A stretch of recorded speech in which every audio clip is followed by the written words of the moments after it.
یعنی اس میں اگر ہم حکومت کے قیام کو ہدف کے طور پر لے لیتے ہیں تو اس میں وہ صاحب نے ماشاءاللہ سے اتنی تو بات تھوڑی ہماری طویل ہوگی اور بہت اہم پوائنٹس آپ نے بتایا، لیکن میں چاہ رہا ہوں کہ ایک سمری کے طور پر بتائیں اس میں آپ کو بنیادی یعنی کیا مسئلہ ہے. بھائی امام کا حق ہے، خدا کی طرف سے وہ منصوص ہے، سب کچھ ہے، ان سے چھینا گیا تو وہ ٹھیک ہے، وہ اپنے حق کے لیے وہ کر رہے ہیں. ایک تو یہ، دوسرا یہ کہ اس وقت ہمارے ہاں دنیا تشیع میں خاص طور پر اسی ایک نظریے کو ہی غلبہ کیوں ہوا پڑا ہے؟ پھر یہ دو میرے سوالات.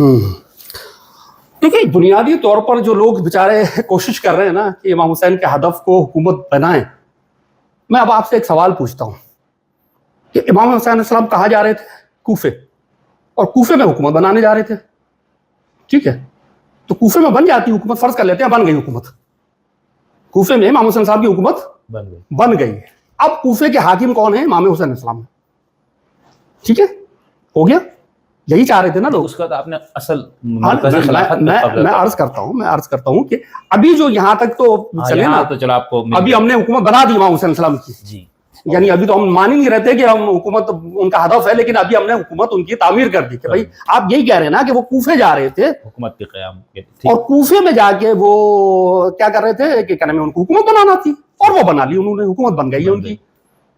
تو یہ حکومت تو اس کی مثال کیا پہلے نہیں تھی؟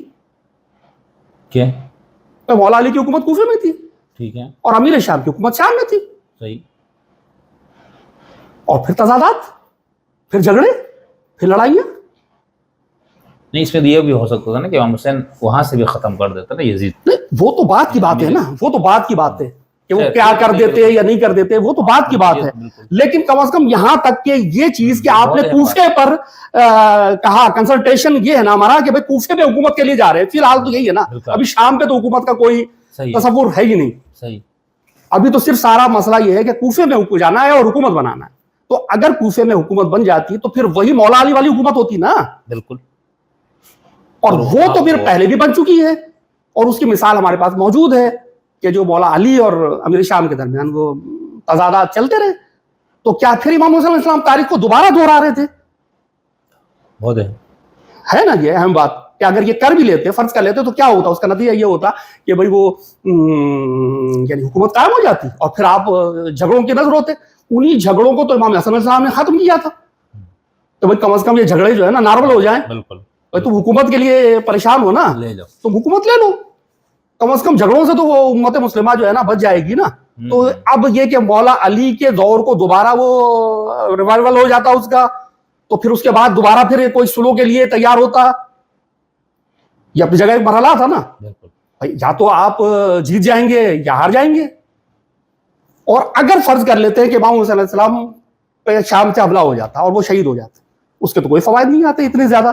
وہ تو ویسے ہی ہو جاتا جیسا کہ مختار کی حکومت ہوئی تھی. دو حکمران تھے بس کی لڑائی. نہیں ویسے ہی ہو جاتا نا جیسے مختار کی حکومت ہوئی تھی نا. مختار نے بھی تو بنا لی نا حکومت. ابھی تو ہم کہہ رہے تھے کہ مولا علی کی حکومت، اب ہم مختار کی حکومت کی بات کر رہے ہیں کہ بھئی مختار نے حکومت بنا لی. چلو 2-4 سال جو ہے نا ان کی حکومت چل گئی، جو بھی مطلب اس کا ٹائم پیریڈ ہو، مجھے کنفرم نہیں پورا، مطلب یہ 1-2 سال جو بھی مطلب حکومت کی. تو اس سے کیا ہوا؟ وہ تو سامنے آ گیا نا سارا معاملہ. ایسی حکومت ہوتی ہے نا تقریباً ملتی جلتی. تو وہ تو ہمیں معلوم ہو گیا کہ مختار کی حکومت کتنے دن چلی، تو کیوں نہیں چلی؟ لوگ تو وہی تھے نا، لوگ تو وہی تھے. تو اگر امام حسین کے ساتھ بھی دے دیتے اور وہ سب کچھ ہو جاتا اور بن جاتی، اور اس کے بعد وہ مختار کی طرح شہید کر دیے جاتے، تو اس سے کیا فرق پڑنے والا تھا؟ ٹھیک ہے نا، یہ اہم معاملات ہیں نا.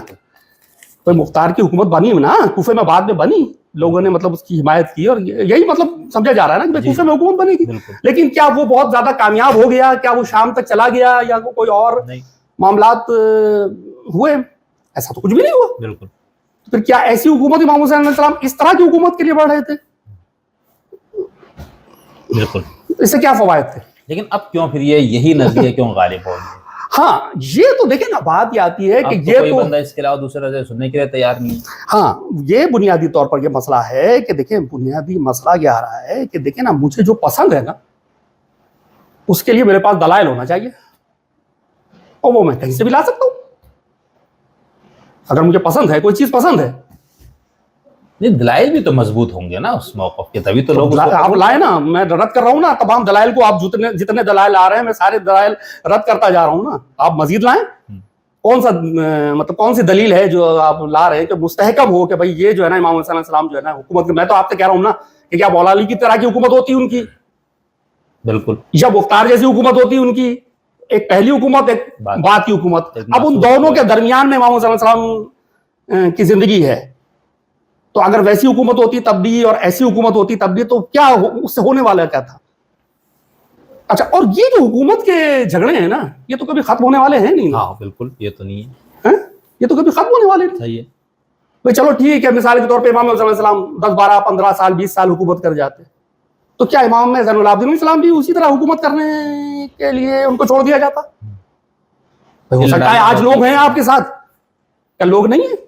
مولا علی بھی تو تنہا چھوڑ دیے گئے، غدیر کا پیغام لوگوں نے بھلا دیا، مولا علی کو بھی تو تنہا چھوڑ دیا گیا نا. بھائی کسی وقت کچھ بھی ہو سکتا ہے نا، عوام کی یعنی یوں کہیں کہ ذہن کی کیفیت بدلتے ہوئے کوئی دیر تو نہیں لگتی نا. یا چلو کچھ عوام ہے تو جو مخالف آپ کا، ہاں دھوکہ، بہت ساری چیزیں ہیں، ایسی چیزیں ہیں بہت ساری یعنی مشہور کر دی جاتی ہیں کہ جو لوگوں کے لیے یعنی اس کو آپ یعنی مطلب اچھے لوگ حکومت کرے ہیں، لیکن اس کے باوجود ایسا ہوتا ہے کہ کچھ نہ کچھ ایسی چیزیں اڑا دی جاتی ہیں.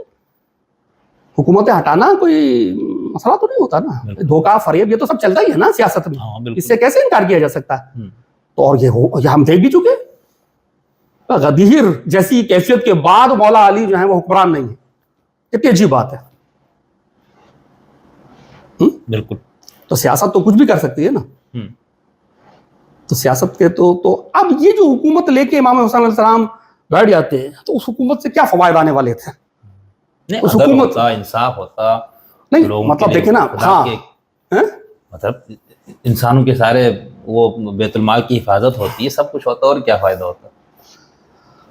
وہ دیکھیں، وہ تو معاملات جو آپ بتا رہے ہیں نا، بات یہ ہے کہ خیر و شر کی جو جنگ چل رہی ہے نا، یہ سب کچھ تو مولا علی نے کر کے دکھا دیا، کر کے دکھایا ہے نہیں؟ بالکل. لیکن اس کے بعد کیا ہوا؟ شر غالب آ گیا. شر غالب آ گیا. پھر امام حسن کو کیوں سلو کرنی پڑی؟ حالات کیوں خراب ہوئے؟ کیا امام حسن میں معاذ اللہ کوئی عیب تھا؟ حکومت نہیں کر پا رہے تھے؟ کیا تھا؟ کیا مسائل تھے؟ جتنا آپ حق کی طرف چلیں گے نا، آپ کے ساتھ جو لوگ ہیں وہ چلنا ان کا مشکل ہو جاتا ہے. بالکل ٹھیک. ویسے قبلہ یہ اس موضوع پہ آپ ایک کتاب لکھ رہے ہیں میرے خیال سے. جی جی. تو اس اب کربلا کی واقعے اس پہ ہزارہ کتابیں سب، تو ماشاء اللہ سے آپ پہ کافی پچھلی چیزوں کو اپنے سامنے رکھتے ہوئے نصوص اور امام کے خطبات یہ سب، تو اب جو آپ نے کام کیا ماشاء اللہ سے، اور ہم تو بہت شدت سے منتظر ہے کہ کب یہ آپ کا جو ہے نا ہمارے سامنے یہ کام آئے گا. تو اس کے ایک دو انفرادی کچھ ایسی چیزیں آپ بتائیں نا کہ آپ کے کام کو آپ کیسے یہ کہیں گے کہ یہ ضرورت کیوں تھی. حالانکہ اس پوری گفتگو کا مقصد یہ تھا، اس سے تو ضرورت کا تو اچھی طرح اظہار ہو گیا. چلو آخر میں ذرا اس کو دیکھیں، ابھی میں نے تھوڑا سا اس کا بالکل مختصر سا احوال آپ کے سامنے رکھا ہے. اس گفتگو میں بہت مختصر سی بات آئی ہے. تو یہ کہ امام حسین علیہ السلام چاہتے تھے کہ ان کے قاتل چھپنے نہیں پائے. ٹھیک ہے. وہ خود میدان میں آگے کھڑے ہو گئے. دوسرے ان کا ہدف امر بالمعروف اور نہی عن المنکر، وہ بھی واضح ہوا. اور تبسم بھائی صاحب بالکل ٹھیک فرما رہے ہیں کہ جو ہے کہ یہ مولا علی کی ولایت کا اعلان تھا جو وہ ہر جگہ کرتے ہوئے جا رہے تھے، ہے نا. یہ بتانا بہت ضروری تھا دنیا کو، کیونکہ بنیادی چیز یہ تھی کہ دیکھیں اصل اسلام کی شناخت کرانا تو یہ معصوم کی ذمہ داری ہے نا. اصل اسلام کی شناخت کرانا یہ معصوم کی بنیاد، اس کی سب سے بنیادی ترین ذمہ داری، ذمہ داری ہے. ٹھیک ہے نا.